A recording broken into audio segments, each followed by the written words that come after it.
I kept the file on my desk for 11 days. Before I opened it, that is not how I normally operate. I have been a compliance liaison for the Joint Treaty Commission for 19 years. In that time, I have processed 4,200 audit requests, cross-referenced 800,000 pages of treaty instrument, and closed 217 formal inquiries without a single procedural reversal on appeal. I do not let files sit. I do not let problems breathe longer than necessary. I open things. When they arrive, I log them. I assess the scope. I begin the response. That is the discipline this work requires, and it is the discipline I have applied for the full 19 years without deviation. But this one I left on the corner of my desk, face down under a coffee mug I stopped using, and I went about my work as though it were not there. My name is Harlan Webb. I was at the time of the events I am about to describe the senior compliance officer attached to the human delegation at the Joint Treaty Commission's 9th floor offices on Relay Station Van. I had been in the position for 6 years. Before that, I spent 7 years as a field auditor, traveling to signatory facilities across 11 star systems to verify compliance records against treaty standards. Before that, I spent 5 years as a legal interpreter seconded to the Interstellar Senate, which is where I learned properly at the level of fluency how institutional bodies work, what they want when they speak in formal procedural language, and what they want even more when they dress that wanting up as something neutral and call it a routine review. The file was not routine. It had arrived through the standard diplomatic courier channel, stamped with the Commission seal and marked Review Compliance Audit Earth. Signatory block, no priority flag, no accompanying note, just the file, the seal in a requested response window of 90 standard days. In the ordinary course of things, I would have opened it within the hour, logged the incoming, identified the scope, flagged items requiring legal team coordination, and begun preparing the response materials. That is the ordinary course of things, and I know it well, but I recognize the signature on the authorization block. Counselor Examiner Dova Sen of the VETH. Compact third-rank compliance. Examiner in the Commission's history by case closure rate, lead auditor on the Heron expulsion, the TOLA sanction review, and the infamous MECAR deregistration, 3 of the largest punitive findings in the Commission's recorded history. The Heron expulsion had removed an entire species from the protected signatory role on the strength of her report alone. 1 report, 7 months of work, 63 pages of findings, and a species that had been a treaty participant for 200 years found itself outside the framework with no recourse. The TOLA sanction had resulted in a 40-year trade interdiction that had effectively severed a system from the broader galactic commercial network.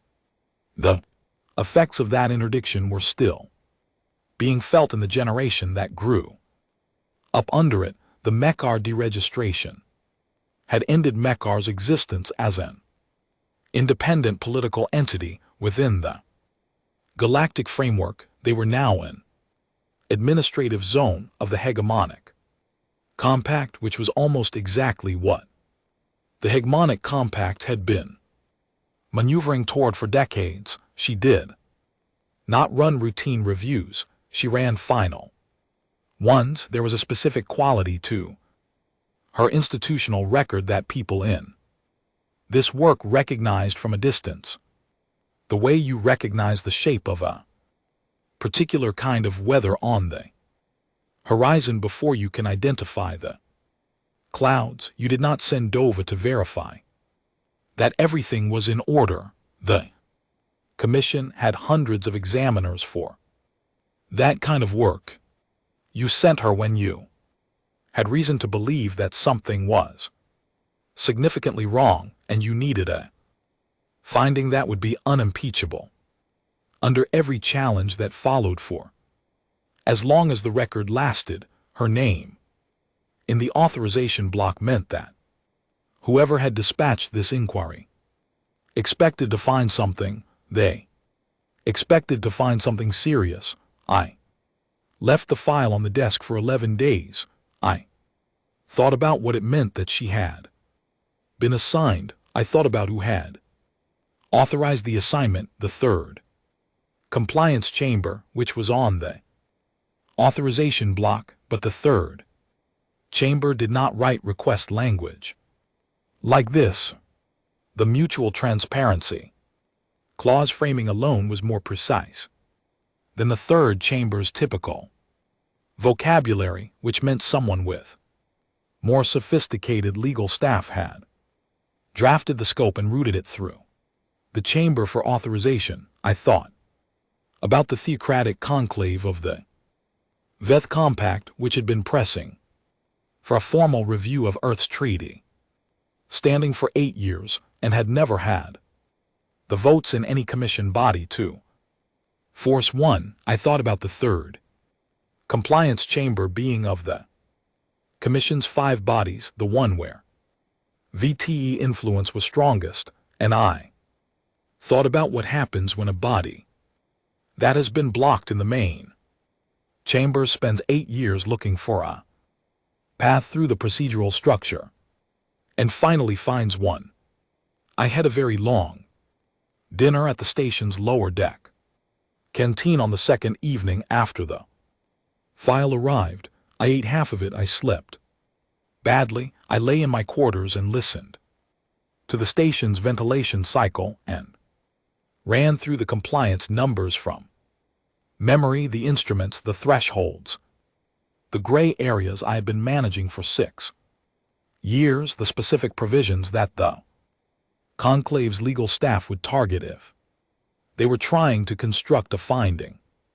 I knew most of those numbers well enough to recite them in order. What I could not calculate, lying there in the dark, was the examiner herself, what Sen would do with what she found, whether the ambiguities in the mutual transparency clause would read the way our legal team had assessed them, or whether a different reading was available and she would take it. In the morning I opened the file. The scope was broad. It was the broadest audit scope I had seen, directed at a human signatory in 19 years of compliance work. They wanted a full review of Earth's compliance with 17 separate treaty instruments, the VEN, Accords on Force Limitation, the Meridian Protocols on Weapons Development and Stockpile Disclosure, the Charter of Signatory Conduct governing diplomatic representation, the Intersystem Transit Agreements, the Commercial Navigation Rules, the Mutual Transparency Clause requiring signatories to make military assets available for review upon request, settled systems, environmental compliance framework, the non-signatory species treatment protocols, the Commercial Exclusion Zones Agreement, and 8 others covering everything from the procedural rules governing human diplomatic personnel to the conditions under which Earth bloc entities could operate in disputed transit corridors. They wanted a compliance record going back 30 years. They wanted full access to our asset registries, our fleet manifests, our research logs, our treaty correspondence, our administrative records, and our diplomatic personnel files. They wanted examiner SA to have unrestricted movement within Earth bloc space during the review period. They wanted a response to any findings within 60 days of report submission. They wanted everything framed as a routine review authorized by a woman who had never in her career produced a report that did not end a career, a treaty, or a civilization standing in the galactic community. I read the file 3 times. The first time I read it looking for the specific thing they were after, the instrument they were betting on, the provision they expected to yield a finding. The second time I mapped the full terrain, reading each instrument scope against my knowledge of our compliance record, noting where we were solid and where we had the gray areas. The third time I read it slowly, word by word, the way you read something when you need to understand it completely. Before you decide what to do, I sent a brief message to Ambassador Petra Valdez. The message said, "We have received an audit request. I believe you should read it before your morning briefing. I will be at my desk." Ambassador Valdez arrived at my office 22 minutes later. She had been in diplomatic service for 31 years, longer than I had been working in any professional capacity, longer than many of the instruments we were being asked to comply with had been in force. She read the file standing up, coat still on one hand flat on the edge of my desk. She read it without comment. She turned every page. She went back to the authorization block at the end and read the examiner's name and the chamber authorization and the scope summary. Then she set the file down, smoothed it flat with one hand and said, "Who drafted the mutual transparency clause?" "Framing, not the third chamber," I said. "The language precision suggests conclave legal staff. I think the scope was drafted outside the chamber and routed through it for authorization." How long have they been building toward this? 8 years by the public record. Possibly longer in private. She picked up the file and went back to the scope section and read it once more. She was quiet for long enough that I had time to think about the particular quality of her silence. It was the silence of someone who had already understood the problem and was working ahead of it, not the silence of someone still catching up. She set the file down again. "What are our actual compliance numbers?" I had run them in my head for 11 days, across all 17 instruments. We are compliant on 16th. The 17th, the mutual transparency clause has a gray area involving certain research facilities in the outer settlements that have not been formally classified for disclosure. Our legal team has assessed that the exemption language covers them. It is not a violation. It is an ambiguity in the instrument language that resolves in our favor under any reasonable construction. But it is the kind of ambiguity that a skilled examiner can characterize differently if she is inclined to. Is sane inclined? I do not know how sane is inclined. I know what her record shows. Her record shows that she writes what the evidence supports. She does not manufacture findings, but she is extraordinarily thorough, and her threshold for what counts as a disclosure failure under ambiguous instrument language may not be identical to ours. Ambassador Valdez looked at me for a moment. "What do they expect to find?" "The outer settlement research network," I said. "That is what the mutual transparency clause framing is targeting. They know it exists. They may not know its full scope, but they know enough to know it is larger than our formal disclosures reflect. They expect send to examine it, find the undisclosed portions, and characterize the failure. To disclose as a violation of the clause. Valdez nodded. She put on her coat fully and picked up her briefing folder. Cooperate fully. Give her everything she asks for. Schedule the access reviews at her convenience. Assign her a liaison, you not a junior, and pull the compliance documentation for all 17 instruments and have it ready before she arrives. Complete documentation, not the minimum. Everything and the outer settlement facilities, make them available, all 47. I looked at her. That is a significant posture. She said it is the only posture if we conceal anything. If Sen finds one thing we did not volunteer, one thing she had to dig for, one thing we held back by a single day, we hand them the story they want to tell. We become the party that had something to hide. That is their real goal, not just a technical finding, a posture of concealment, and appearance of guilt.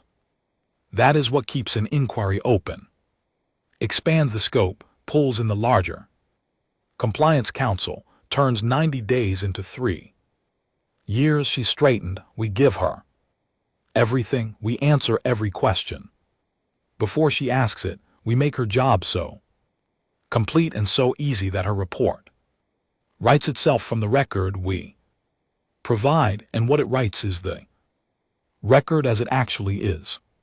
Full compliance, fully documented, fully disclosed on request. She picked up her coat. But understand what we are doing.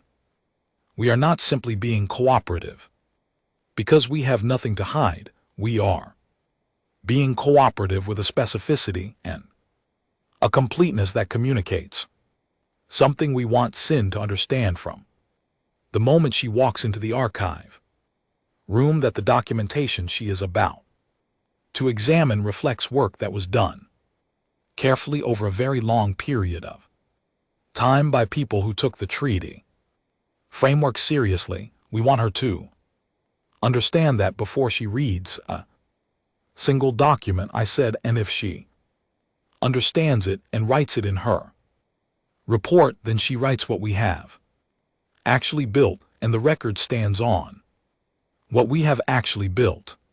Set up the welcome briefing for when she arrives. I will attend personally. She left. I sat at my desk for a while, then I began preparing. The preparation took the full 14 days before Sani arrived. Our legal team had 12 people, and I had all of them working on documentation organization. From the day after I briefed them, we organized the compliance records for all 17 instruments into a coherent archive. Not just the required 30 years, but the full 50 years of Earth's treaty participation, arranged by instrument, cross-referenced by provision, annotated with the specific treaty language that applied to each data point. We flagged every ambiguity, assessed it, and included the legal team's written assessment of how it resolved and why. We prepared supplementary documentation for any provision where the base record was accurate but might benefit from additional context for the outer settlement research network. Specifically, I had each of the 47 facility administrators contacted personally by my office. I told them to prepare their full archive for examination, every project log, every research manifest, every administrative decision, every output record going back to each facility's founding. I told them the examiner would have unrestricted access to every room and every file. I told them I expected the same quality of cooperation that we were providing at the commission level. Most of them understood without needing further instruction. The outer settlement research community had been operating under a specific kind of awareness for a long time, an awareness that their work existed in a legal space that was legitimate, but that required precisely, because it was legitimate, a documentation standard that could absorb examination without flinching. They had been building that standard for as long as they had been operating under the exemption. Some of the administrators I spoke with had been managing their documentation protocols for longer than I had been with the commission. They knew what was at stake, and they knew how to prepare for it. I also prepared on my own initiative summary document of the aggregate research network, 30 pages, 11 categories: propulsion research, material science, propellant efficiency and energy systems, communications, architecture, structural engineering, autonomous systems, development, medical applications, energy storage, atmospheric processing, technology, remote sensing, and the category that our legal team had with careful precision labeled defensive application research. I had our legal team review the summary for accuracy.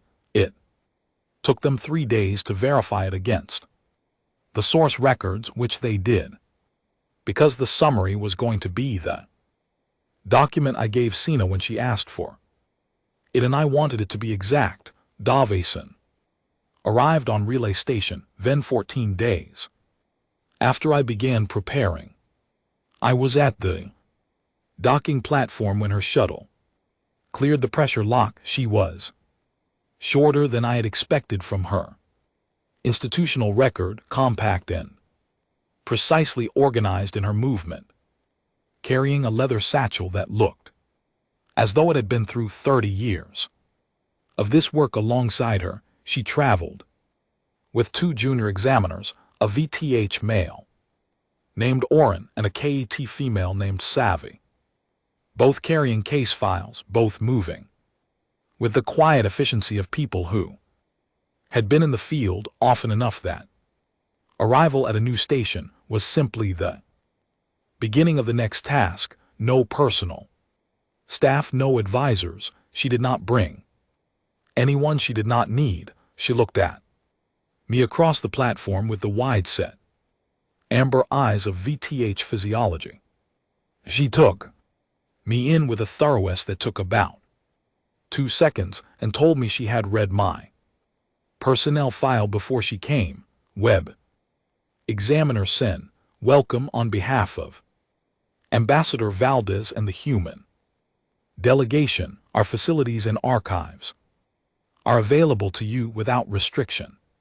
For the duration of your review, we have prepared full documentation for all 17 instruments. The ambassador is available to meet with you at your convenience. She studied me for a moment. All 17 instruments, all 17 plus supplementary documentation we thought might be useful. We can go over the archive organization whenever you are ready. Something adjusted in her expression.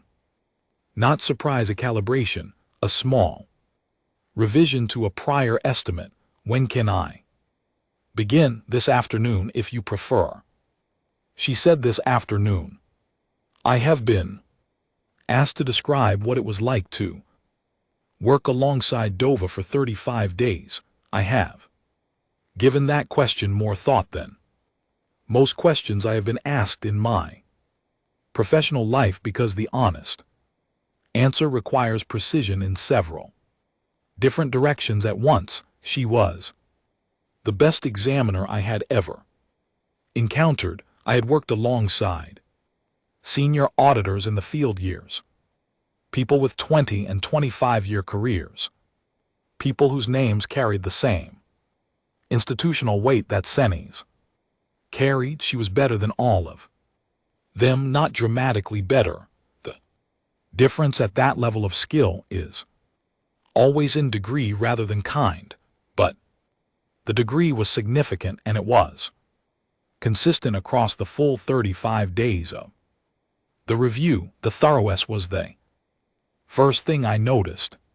She read every document fully, not just the salient sections. She retained specific provisions, dates, and cross-references accurately enough to surface inconsistencies without returning to her notes, which meant she was building a continuous working picture of the compliance record as she went, rather than reviewing documents in isolation. Her two junior examiners were capable professionals, but they were extensions of her methodology rather than independent contributors to the analysis. She assigned them targeted tasks and verified their outputs herself, incorporating nothing into her assessment that she had not independently confirmed. She was also faster than I expected, not rushed. There was nothing careless in how she worked, and she never moved on from a document before she had taken from it what it contained, but the speed at which she processed a page of treaty adjacent compliance documentation and correctly identified its relevance to the instrument at hand told me that she had reviewed enough similar records that the pattern of compliant documentation was deeply familiar to her. What she was doing, I think, was not reading for comprehension. She already comprehended the standard. She was reading for deviation from it, and when she found none, when the documentation was exactly what treaty-compliant documentation looks like, organized the way it should be organized, referencing the provisions it should reference, cross-checked against the standards that apply. She moved on quickly because there was nothing there to hold her attention. In the first 3 days, she cleared 6 of the standard instruments, the Venn Accords, the Meridian Protocols, the Charter of Signatory Conduct, the Intersystem Transit Agreements, the Commercial Navigation Rules, the Non-Signatory Species Treatment Protocols, full compliance across all 6. Documentation was in order. It was not merely in order. It was organized with a completeness that I could see from the length of time she spent on each section. Before moving on, she had not been expecting. On the morning of the 4th day, she looked up from the Venn Accords compliance record and said without inflection that our documentation extended to 50 years rather than the 30 she had requested. The treaty instrument covers 50 years of signatory participation. I said we organized the compliance record to match the instrument record. She said most signatories provide the minimum requested range. We thought the full range would be more useful to your review. She considered that for a moment, then she went back to the document. By the end of the first week, she had cleared the 6 standard instruments, begun work on the remaining 11. I watched her work through the commercial exclusion zones agreement on a Thursday afternoon and noted the point at which she paused on a section that had a minor historical ambiguity. 3-year period in which our compliance record showed a gap that was explained by the gap being the period during which the instrument itself was being renegotiated, and the prior version was technically in obeyance. The gap was documented in our materials with the full negotiation timeline included. She read the documentation, cross-referenced it against the timeline, verified the obeyance period against the Commission's public record, and moved on. She spent 4 minutes on it. A less thorough examiner might have spent 4 days. That was the pattern of the first week. She found the compliance record to be in every place. She looked what it actually was, and what it actually was clean. I Reported to Ambassador Valdez E. Evening, the reports were brief. She had asked me to flag anything that raised concern, and for the first week there was nothing to flag. She received each report with the particular stillness of someone who is waiting for something they have prepared for and who understands that waiting is part of the preparation. On the 6th day of the review, Sen turned to the outer settlement facilities. I had arranged the access personally and completely. I drove her to the first facility myself.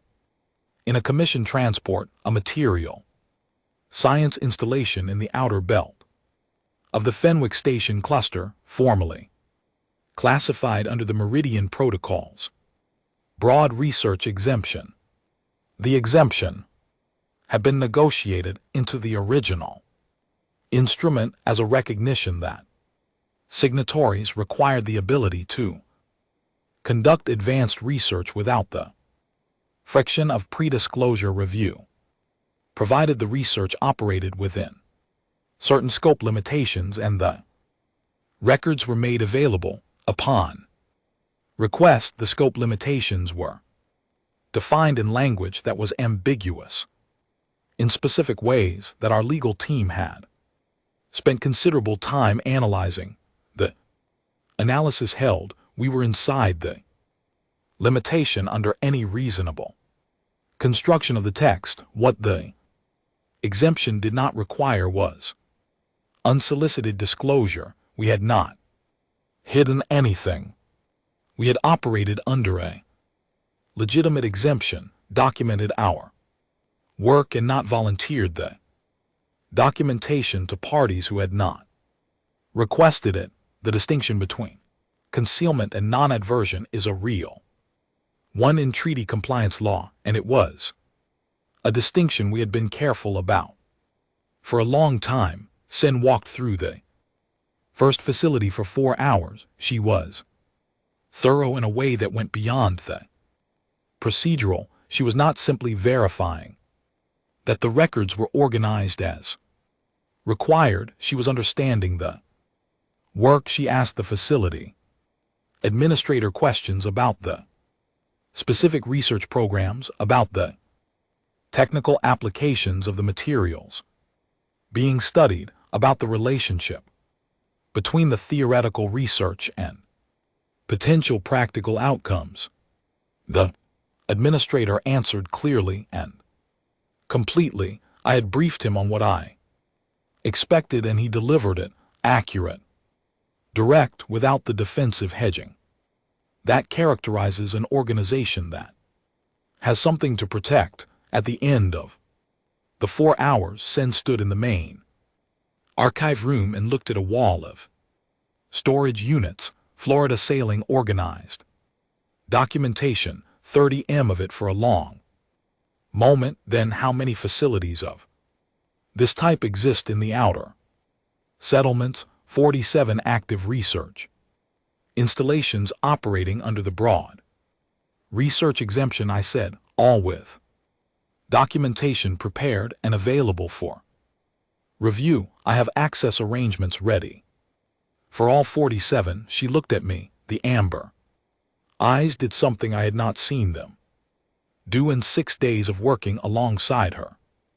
They adjusted, not surprise assessment, the recalculation of a number that had just turned out to be significantly larger than the prior estimate. 47 active installations. We can move through them in whatever order you prefer, she said. I will need to visit more than this one. Of course, I said. All 47 are available. She returned to her notes. I returned to watching her. Over the following 18 days, she visited 11 of the 47 facilities. She did not need all 47. I had known she would not. And she knew it too, because the 11 she visited were sufficient to understand the full scope and character of the network. She chose them deliberately. A material science facility, a propulsion Research installation, 2 atmospheric. Processing stations, a communications. Architecture lab, a structural. Engineering facility, 2 energy systems. Installations, a remote sensing station. And the 2 largest of the defensive. Application research facilities, the moment I want to describe precisely, occurred at the 7th facility, the propulsion research installation in the Calder Settlement Cluster. It was housed in a building that had been expanded 3 times over 30 years and now occupied a footprint that I had always found slightly surprising when I visited it in an official capacity. Not because it was dramatic in its appearance, which it was not, but because the scale of it only registered when you were inside it, and the proportions of the active research bays became apparent. Sen was reading the technical manifest for the facility's current project list. The manifest was 70 pages. She had been reading it for about 20 minutes, seated at the administrator's conference table, with the document flat in front of her, and her notes to one side when she went. Still, it was gradual, the specific quality of attention deepening when it encounters the thing it was actually looking for underneath all the things that merely looked like it. She sat for a moment without reading, then she turned back 2 pages and read a specific section again. Then she looked up at the main assembly bay through the conference room's internal window, the full length of the bay visible, 12 active test platforms, the burn sequences running along the south wall, with the particular low frequency vibration that you felt before you heard it. She looked at the bay for a moment. Then she looked back at the manifest. She said, "What is the total operational capacity represented by the research exemption installations?" It was shaped like a question. It was not quite a question. The combined output of the 47 installations, if fully integrated, would represent a significant expansion of current disclosed capabilities. The research outcomes across the full network have not been formally tabulated against treaty thresholds because no formal tabulation has been required. Under the exemption, she said, has anyone tabulated them informally? Our legal team has prepared a summary document. I can make it available. Yes. I gave it to her that evening, 30 pages, 11 categories. I had prepared it before she arrived, knowing it would be requested at some point, and I had wanted it to be ready when she asked. She took it to her quarters. I know she read it that night because she requested 3 supplementary documents before the next morning, documents that could only be identified if you had read the summary carefully and followed specific citations embedded in the analysis.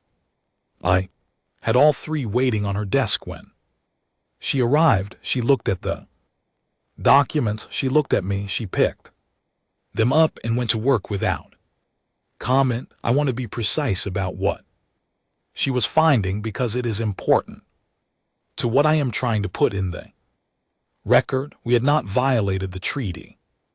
I mean that in the full substance of the thing, not the legal surface of it. Across 17 instruments, across 50 years of signatory participation, we had operated inside the framework. Every exemption we had used was legitimate. Every ambiguity we had interpreted in our favor had been assessed by our legal team under the applicable standard and found to resolve that way under reasonable construction. We had not manufactured compliance. We had not reverse engineered the appearance of compliance onto activity that was actually non-compliant. And GT We had built what we built from the beginning with the treaty framework in front of us, and we had built carefully. Enough that the thing we built was in every verifiable particular compliant. What we had not done was advertise the scope of what we had built. The framework did not require us to. The mutual transparency clause required disclosure upon request, not continuous, unsolicited reporting of everything we were doing under the research exemption. We had made the facilities available. We had given Sen the summary document. We had answered every question before she finished asking it. That was the full extent of our obligation under the instrument, and we had met it completely. But the scope of what we had built when fully assembled from all 47 facilities in all 11 categories of output was large. The defensive application research alone, 14 pages of the 30-page summary, was large in a way that took a moment to absorb. Even when you had been working alongside it for 6 years, I had absorbed it in my first year in the role, and had spent the subsequent 5 years understanding it more precisely with each annual review of the facilities and their progress. Sen was absorbing it in 35 days, which was faster than most people could have managed, and I could see in the last week of the review that she had absorbed it fully. She spent that final week in the archive room on Relay Station, completing the cross-reference work on the outer settlement materials and working through the documentation for the 7 remaining standard instruments. She was quiet that week, professionally quiet, the quality of silence that belongs to focused work rather than suppressed reaction. Her 2 junior examiners handled the procedural, the documentation on the remaining instruments, while she concentrated on the synthesis of the larger analysis. I was present most of each day, available in case she needed anything, saying nothing that she had not first required. On the penultimate evening she worked past the station's overnight shift change. The corridor outside the archive room went quiet around her. I brought coffee from the machine at the end of the hall and left a second cup near where she was working. She looked at it. She looked at me. She picked up the cup and went back to the document she was reading. I stayed in the corner of the room for another 2 hours. I had a brief that needed reading, an instrument revision comment due back to the Commission's first chamber, and I read it without retaining much of it because I was paying more attention to the quality of the room than to the document in my hands. At some point past the station's midnight cycle, Sen paused her work and looked up at the narrow window that faced the outer docking ring. Through it you could see a section of the navigation field, and that evening a number of outer settlement ships sitting at anchor in the transit lanes. Standard commercial traffic, nothing unusual. Ships that had been running those lanes for years. She looked at the window for a long time, long enough that I stopped pretending to read the brief and watched her directly. She was not looking at any particular ship. She was looking at the pattern of them, the density of the transit traffic, the settlement markers visible in the navigation field, the ordinary weight of human commercial movement through that part of space. She held it for a long time, then she looked back at her documents and made a brief note which I could not read from across the room, and returned to her work. I did not ask what she had written. I have thought about it since. On the last day of the formal review period, she asked to meet with Ambassador Valdez. The meeting took place in the ambassador's Conference room. Sen came alone. Valdez had me present and 2 members of the legal team. Sen sat across the table, placed her satchel on the floor, and folded her hands in front of her. She was quiet for a moment, not gathering herself. She had arrived gathered more, like allowing the room to arrive at the same point she was already occupying. I have completed my review of the compliance record for all 17 instruments. Thank you for your thoroughness, Ambassador Valdez said. I have found no violations across all 17 instruments. No violations. No one at our side of the table said anything. It was not a statement that invited response. The Outer Settlement Research Network operates under a legitimate exemption. The exemption language is ambiguous, but the ambiguity resolves in the Earth block's favor under any reasonable construction of the text. The research outcomes documented across the network have not formally triggered disclosure thresholds under current instrument language. There are questions that could be raised about whether certain aggregate outputs might warrant a threshold review under a future instrument revision. Those are questions for a future process. They are not findings under the current instruments, and I will not characterize them as such. She paused. The room held its silence. I will file my report to the third compliance chamber with a finding of full compliance across all 17 instruments and a recommendation that the inquiry be formally closed.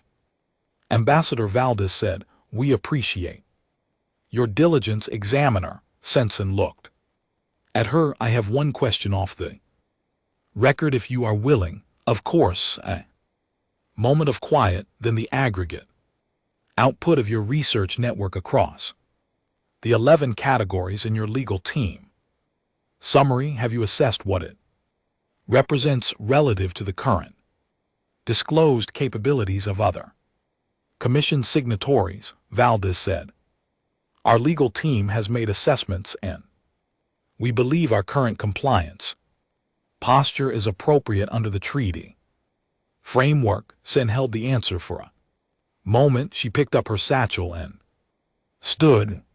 "Thank you for your cooperation, Ambassador. It was the most complete cooperation I have encountered in 31 years of audit work." She left. I looked at Valdez after the door closed. She was looking at the table. She knows, Valdez said. What she writes in the report and what she knows are different things. They always are. She looked up. She is an honest examiner. An honest examiner writes what the evidence supports. The evidence supports full compliance. She will write full compliance and she will close the inquiry because that is what her record shows and that is what her record is.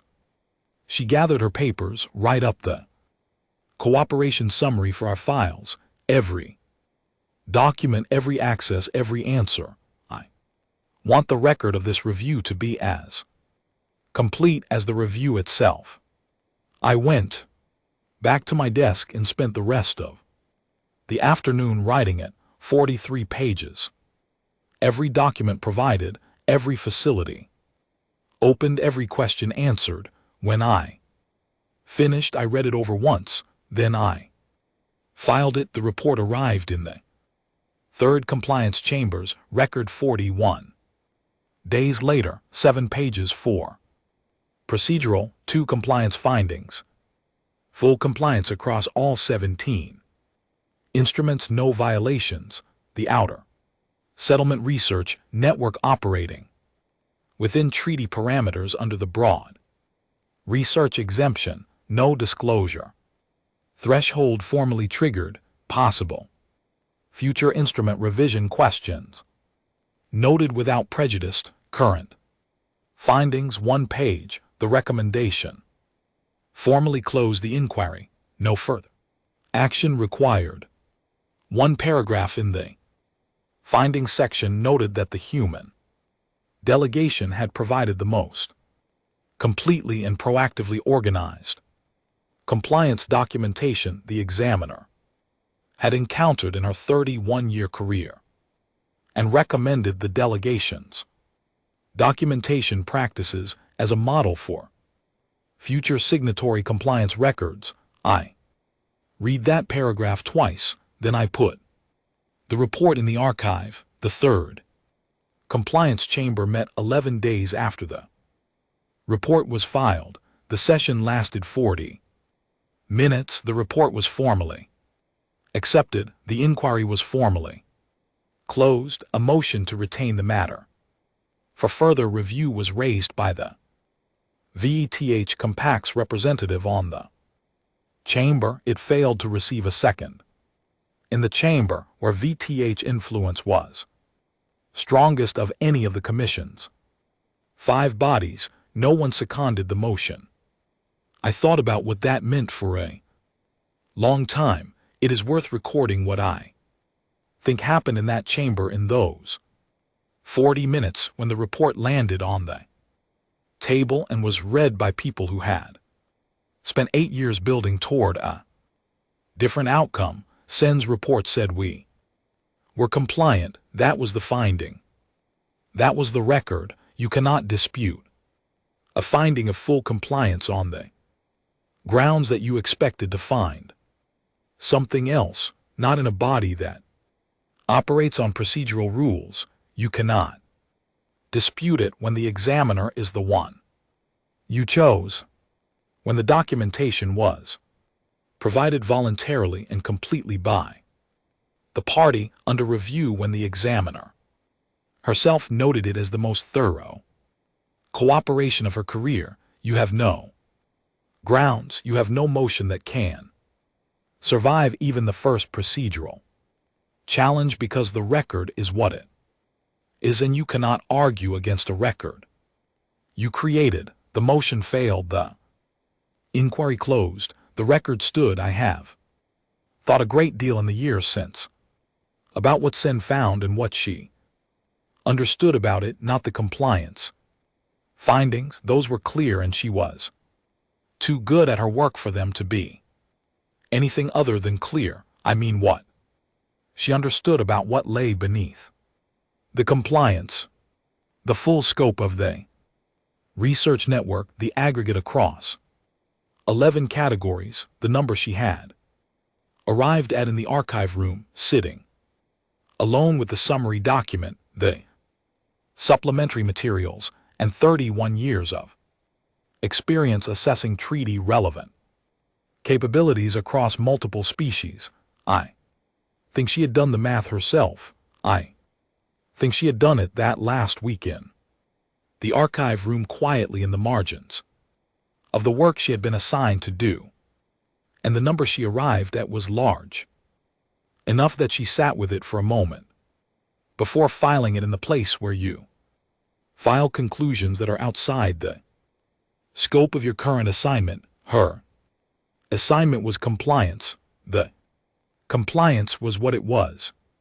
The number, what the compliance represented, what 50 years of careful documented work inside the framework had accumulated into, what it meant for the broader galactic balance that a signatory had spent that long building that particular architecture with that particular level of discipline. The number was not hers to report. She had been assigned to assess 17 instruments, and she assessed them, and she found full compliance, and she wrote full compliance, and she recommended closing the inquiry. That was the whole of it. I left the Joint Treaty Commission 4 years after the Senate review. I took a position advising the Outer Settlement Administrative Council on treaty compliance frameworks, which was quieter work, more reading and less institutional pressure, more time spent identifying provisions that were too ambiguous to be reliably enforced. less time spent in the architecture of response that the commission required.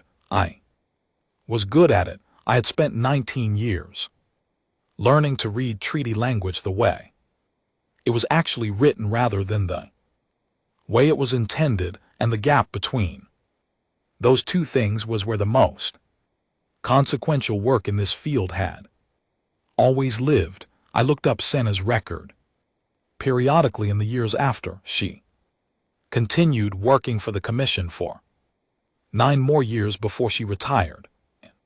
Those 9 years, she produced 11 reports, 7 full compliance, 3 violations with formal sanctions, 1 partial compliance with an instrument revision recommendation.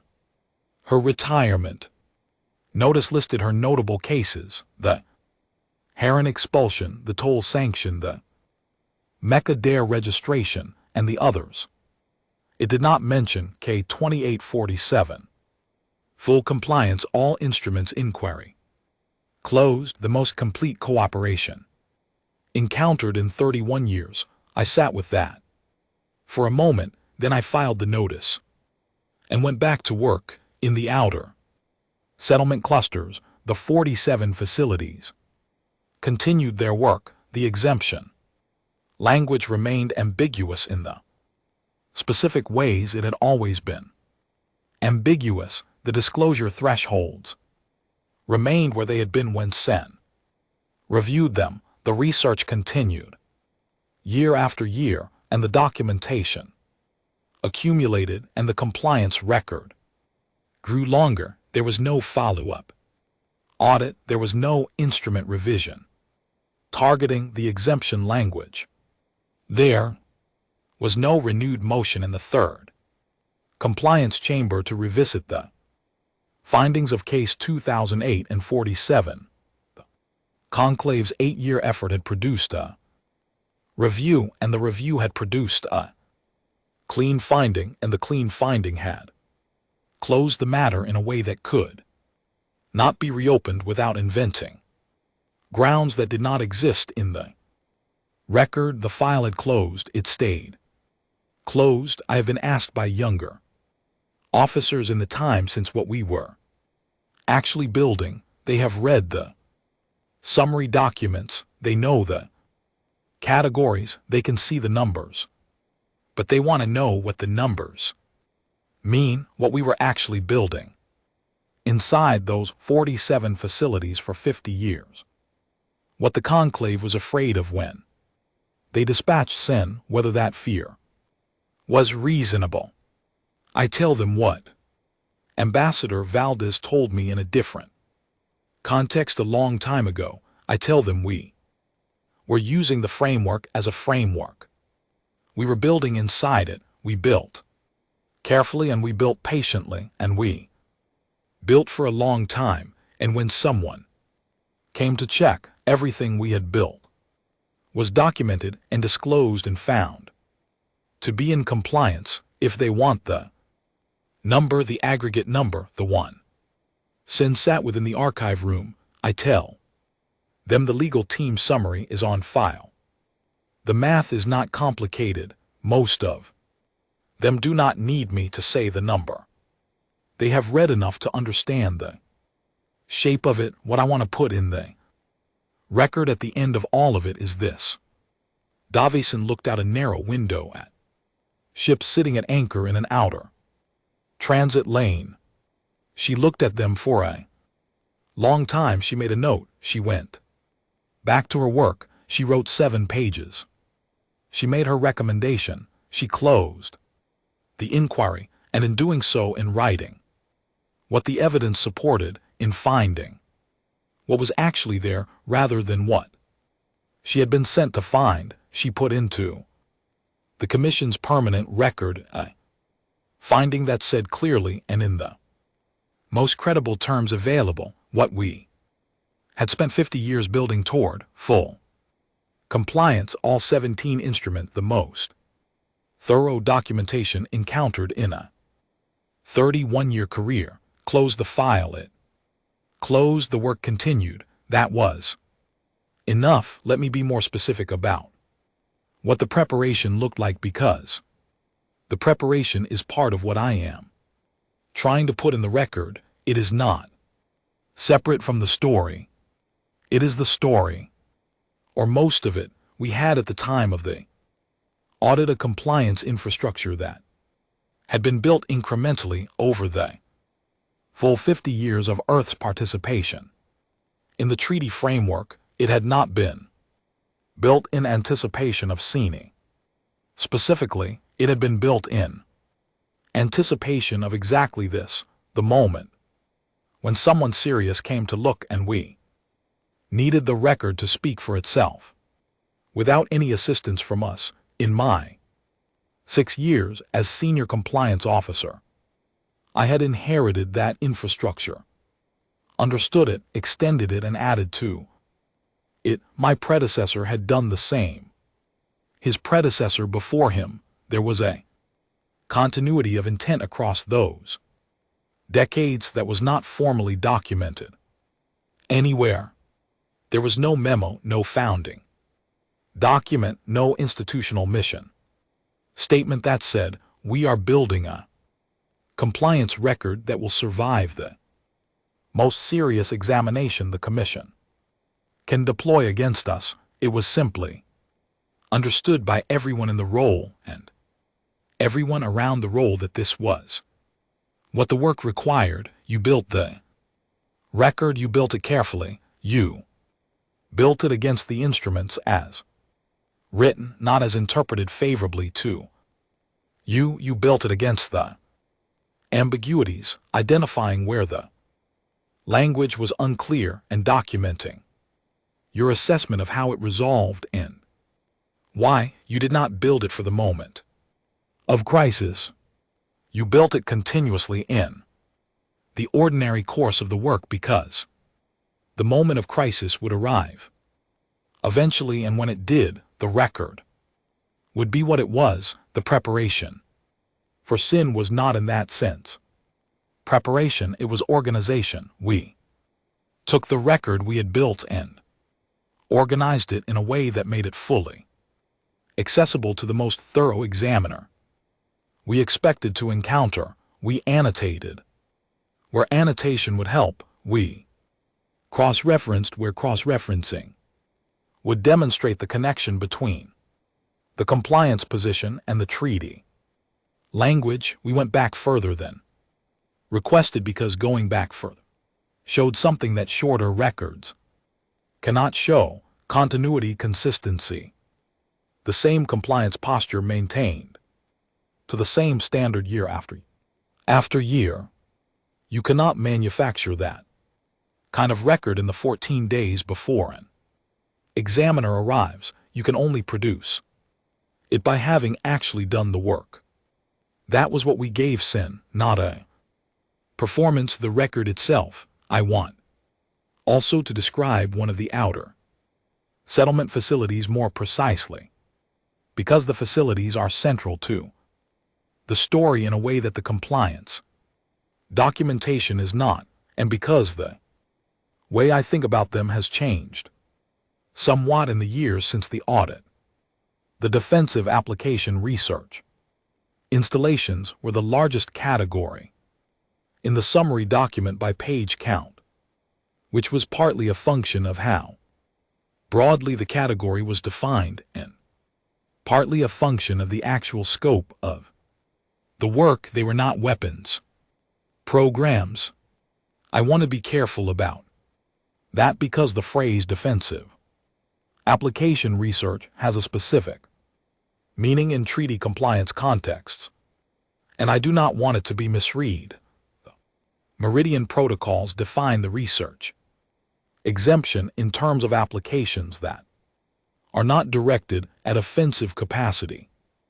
They use a definition of offensive capacity that is somewhat technical and that our legal team had analyzed in considerable depth. The defensive application work fell outside that definition under our legal team's assessment and under any construction of the definition that treated the treaty Language as governing what it said it. Governed what the defensive application facilities were doing in practical terms. Was studying the gap between what we had disclosed as our current capabilities and what we would need to maintain the integrity of Earth block space against the full range of threats that the current galactic environment presented. They studied that gap scientifically.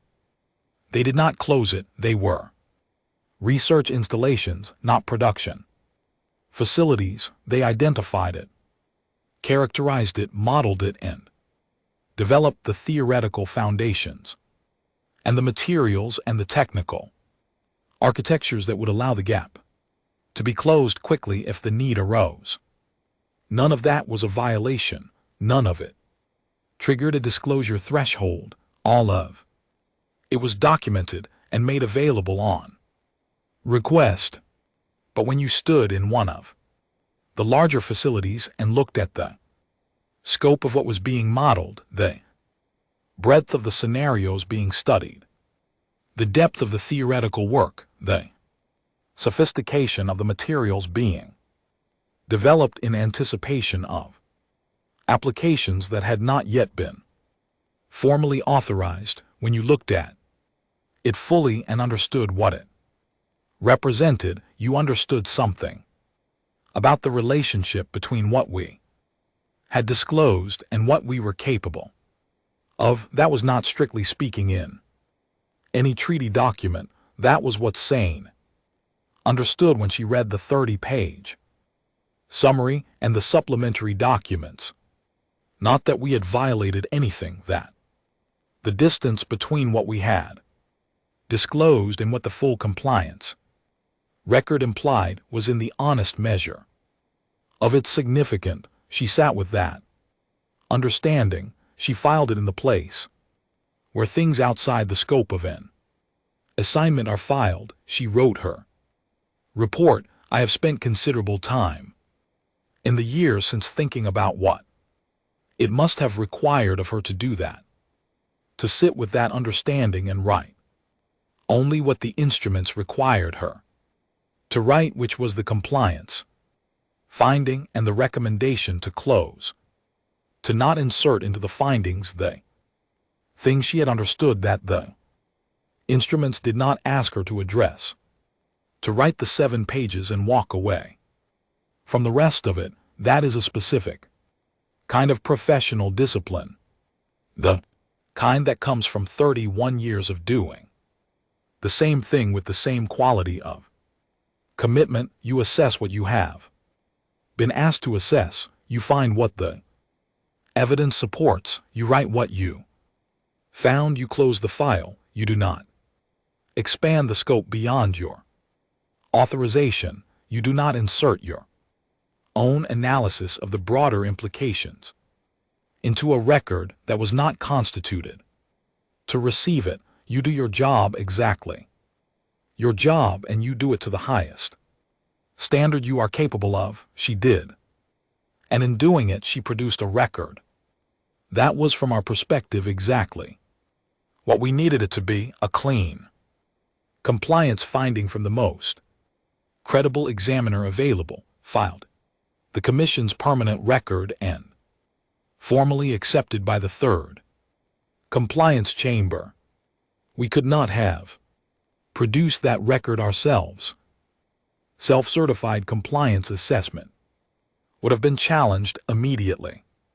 An assessment from a junior examiner would have been disputed. An assessment from a senior examiner with a shorter or less distinguished record would have been questioned. Only Sen's record was bulletproof, and Sen's record was bulletproof precisely because she wrote what she found always had, and everyone in every institution that dealt with the Commission knew it. They had sent their best examiner to find a violation, their best examiner full compliance. That finding was now in the Commission's permanent record under her name and her case number, and it would remain there for as long as the record was Maintained.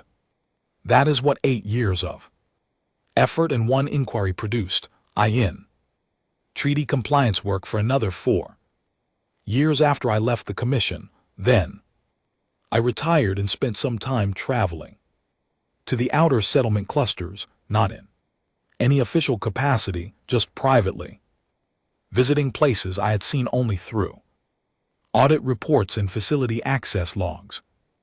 I visited a few of the 47 facilities as a private citizen. The administrators were courteous. They showed me around. Things had grown since the audit.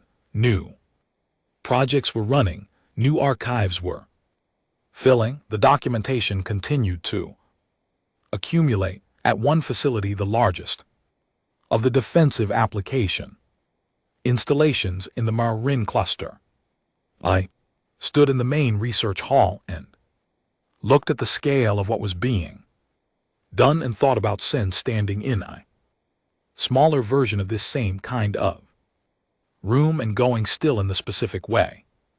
She had gone still when the scope of it registered. I thought about the 7 pages, the clean compliance finding, the closed inquiry. I thought about the work continuing. I do not know what the conclave expected when they spent 8 years building toward that inquiry. I do not know what they told themselves they would find or what they planned to do with the finding. I do not know if they understood in the months after Sen filed her report and the inquiry closed what the result of their effort actually was. Not a neutral outcome, not a failed attempt that left matters as they were before, but an active positive result. For the party they had targeted, a clean compliance finding on the public record, certified by the most credible examiner. They could have deployed, covering 17 instruments and 35 days of unrestricted examination, a finding that said in terms no future inquiry could easily contest, that Earth's treaty compliance was not merely adequate but exemplary. They had tried to produce a finding against us. They had produced instead the strongest possible endorsement of our compliance record. It was in the record now under Sen's name, and it would stay there. I'm not a person who takes satisfaction in other institutions' failures. I have been in this work too long for that kind of response. What I take from the Sen review, looking back at it across the years, is something quieter than satisfaction and more durable confirmation of something I had believed since early in my career but had not, until the review scene tested at the level it was tested that year. Belief is simple. You build the record carefully and you build it honestly, and you build it over a long time. You do not build it in anticipation of a specific threat. You build it in anticipation of the fact that a serious examination will eventually come, and when it does, the record will be what it is. If the record is what it should be, if it reflects the work you actually did, to the standard you actually maintained, over the time you actually maintained it, then a serious examination is not a threat, it is a confirmation. Sen was the most serious examination Earth's treaty compliance had faced. She confirmed the record. That was enough. There is one aspect of the review that I have described only briefly, and that deserves more careful treatment: the character of the cooperation itself, and what Sen I made of it. As the 35 days progressed, an experienced examiner learns to read cooperation the way doctor reads a patient's behavior in a consultation. There is the cooperation that is performed, the organization that is too neat, the answers that are too ready, the welcome that is too warm, and it communicates to someone who has seen enough of it that the party being Examine has something specific. It is managing around. There is the cooperation that is reluctant, the delays, the documents that require additional request, the access that is technically granted but practically difficult, and that communicates clearly enough that there is something the party would prefer not to have found. And then there is the cooperation that is simply accurate, the record that is what it is, organized the way it should be, organized, made available without ceremony or anxiety, ready for whatever examination requires. I had spent 6 years making certain that our cooperation, when it was finally required, would be of the third kind, not the first kind, not the performance of compliance, which reads as concealment just as clearly as actual concealment does. The third kind, the kind that communicates nothing except here is the record, examine it, find what is there. I watched Sin recalibrate over the first week of the review, not dramatically. She was not a person given to dramatic recalibration, and she had seen too much in her career to be easily surprised. But I could see it in the specific quality of how she moved through the documentation. In the first days, she was reading with a particular vigilance, a heightened attention that was looking for the thing beneath the surface, the inconsistency, the gap, the place where the documentation went thinner than it should. She was doing her job the way her job required her to do it, which was not to trust the surface, but to test it. After the first week, the quality of her attention shifted. She was still thorough. She was always thorough, but the vigilance had a different character. She was no longer testing the surface for what might lie beneath it. She had found that the surface held, and she was measuring the depth of it. That was the change I watched happen, and once it happened, the review took on a different quality entirely.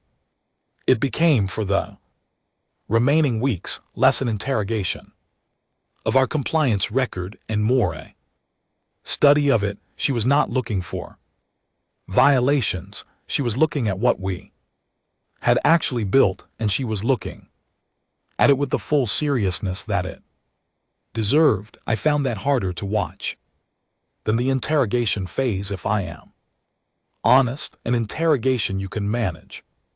A serious, attentive study of the full scope of what you have built and what it represents, that is something else that requires you to sit quietly while someone who is very good at understanding the implications of things takes the measure of something you have spent your career maintaining and extends that measure as far as it will go. She extended it as far as it would go. I watched her do it. I watched her read the summary document and the supplementary materials, and I watched her sit in the last week of the review with all of it and take the full measure. And I thought about Ambassador Valdez's instruction: give her everything. Answer every question before she asks it. Make her job so complete that her report writes itself. And I understood, in a way I had not fully understood when Valdez had said it, what the instruction actually contained. It was not simply a strategy for managing the inquiry. It was a recognition of what the record actually was, and a decision to let the record be what it was without protecting it from examination, because the only thing that could threaten a record that was genuinely clean was the attempt to shield it from serious scrutiny. A clean record survives examination. It does not need protection. The act of protecting it is what creates the appearance of vulnerability. We had not protected it. We had opened it completely, and Sai had examined it completely, and the record was what it was I have thought about. What she wrote in that brief note at the end of the long evening, looking out the window at the ships in the transit lane. I have thought about it more than any other single moment in the review. Perhaps because it is the moment that is most opaque to me, the one thing in the whole of those 35 days that I could observe but not know. Everything else I could read from the evidence. I could read the compliance findings from the documentation. I could read her understanding from the questions she asked in the moments when her attention shifted. I could read the direction of the inquiry from the supplementary document requests and the facility visits she prioritized. But the note is hers. I do not know what it says. I know what she was looking at when she wrote it, and I know the quality of attention she was bringing to the window before she returned to her work, and from those two things I have constructed several possible versions of what it might say, each of which seems like something a person of her experience and her discipline might write at that moment. Some of them are brief, some of them are only a few words. One of them, the one I return to most often when I think about it, is simply the word enough. Not as a judgment, not as a conclusion about whether the thing she had found was acceptable or not acceptable, just as a recognition, the word you write when you have taken the full measure of something, and the measure is complete and you understand it in its completeness. She looked at the ships, she made a note. She went back to her documents. The inquiry closed, the record stood. The work continued. That is the record of it. I want to record one more thing about the outer settlement community, because it is relevant to the character of what Senna found, and I have not described it fully. The administrators and research directors at the 47 facilities were not in the main people with institutional connections to the treaty compliance work I did at the commission. They were scientists and engineers and program directors who had spent their careers doing research in a remote and relatively unglamorous part of the settlement network, building facilities and running programs that operated under a legal framework most of them understood only in its practical implications, what you could do, what you had to document, and what would happen if you were ever examined. They were not lawyers, they were not diplomats, they had not spent years in the treaty apparatus the way I had, but they had built their documentation practices with a care that was in some ways more instinctive and more thorough than anything I had encountered in the formal compliance community. They had built it because they understood from the practical experience of operating under a scrutinized exemption in a politically contested part of the galactic framework that the documentation was the work, not separate from the work itself. You did not build something in a legal gray area and then document it afterward. You built the documentation as you built the thing, so that at every point in the construction of it you could show precisely what you had done and why and how it related to the framework that authorized it. They had been doing that for decades before I arrived in the compliance role, and they were doing it still when Senny came through. When I contacted them before her visit and told them to prepare for a comprehensive examination, most of them told me in various forms of the same statement that their records were already prepared, that they had always been prepared, that the records were organized to the standard they maintained as a continuous practice, and that they did not need a specific examination date to bring them up to that standard, because that standard was the operating standard.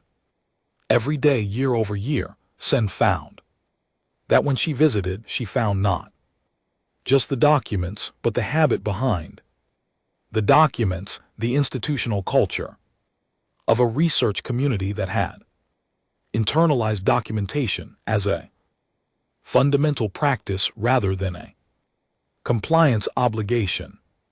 I could see her recognize it at the second facility she visited, which was an energy systems installation run by a director who had been in the role for 22 years. He walked her through the archive room the way someone walks a visitor through their own living space, not self-consciously, not performing, just moving through something familiar and letting the visitor see it for what it was. She spent a long time in that room. She asked the director several questions. He answered them with the ease of someone who has been answering those questions in one form or another for 2 decades. She thanked him with a brevity that I had learned by that point to read as the highest form of acknowledgement she offered. Then she asked me, as we were leaving, how many of the 47 administrators had been in their roles for more than a decade. I told her 31 of them. She did not respond to that. She walked to the transport and reviewed her notes for the next facility. 31 out of 47, a research community where the institutional knowledge of compliance practice had been accumulating in the same positions for a decade or more, at a time where the people who had built the documentation standards were still there to defend them and extend them, where the newest arrivals were trained by the people who had been doing it longest.